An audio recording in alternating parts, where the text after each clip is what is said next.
it's interesting that he's now won the Dusty Classic with Pete Dunne as the Broserweights, because you'd have thought if he had this massive backstage heat, because they were saying it's like huge backstage heat on Riddle, you would have thought that if he had that backstage heat, then maybe they would have changed the winners of the Dusty Classic. Oh yeah. However, you've got all this going down, but you still have the notion that like WWE themselves put out a video after the Rumble, an official video with Matt Riddle where he said, no, I am going to have a match with Brock Lesnar at some point. It's just bonkers. I don't get it. They're like, don't talk about these people, but here's an interview with you where you talk about this person. And it was a WWE Performance Center video. And he's like, I don't care what Brock Lesnar says. I'm still going to retire him. I'm not going to take no for an answer. Yeah. He doesn't get to pick.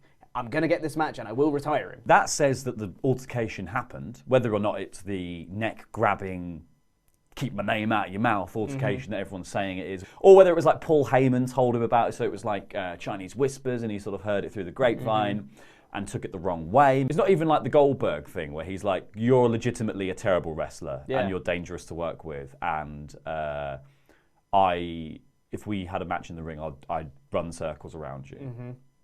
It's not even that.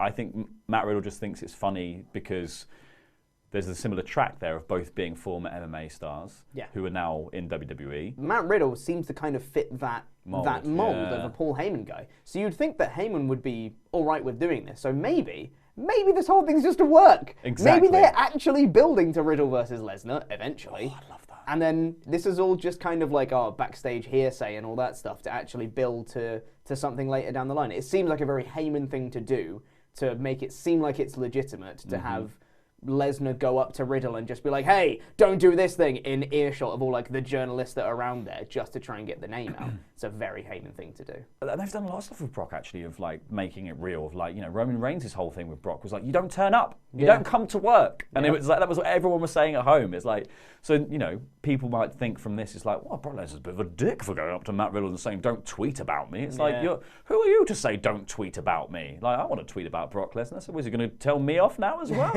It clearly hasn't harmed him in NXT because he's the winner of the Dusty Cup, which, funnily enough, gets you a title shot at Takeover. Who would have thunk it? Yeah.